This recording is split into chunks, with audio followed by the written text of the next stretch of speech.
Ανεξέλεγκτη κατάσταση εδώ και αρκετό καιρό. Ο καθένας πετάει ό,τι σκουπίδι έχει όπου θέλει. Υπάρχουν σκουπίδια, από οικιακά σκουπίδια μέχρι μπάζα, μεγάλα αντικείμενα, τα πάντα. Υπάρχει τρομερή δυσοσμία, που σημαίνει ότι όλοι εμείς που δραστηριοποιούμαστε εδώ σε αυτή την περιοχή, άλλοι γιατί έχουν κτήματα, άλλοι έχουν τα θερμοκήπια τους, άλλοι έχουν τα σπίτια τους, δεν μπορούν να εργαστούν μέσα σε αυτή τη βρωμιά και τη δυσοσμία.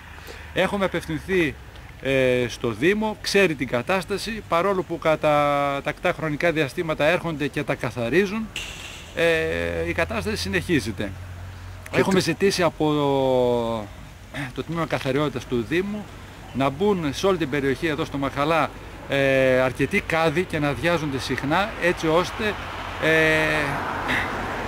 να έχουν κάδους για να πετάνε τα σκουπίδια τους, να μην αναγκάζουν και τα φέρνουν εδώ δίπλα στο ποτάμι. Και να υπάρχει και μια στοιχειώδης αστυνόμευση για αυτούς τους επαγγελματίες που έρχονται, πετάνε μπάζα, πετάνε ό,τι μπορείτε να φανταστείτε.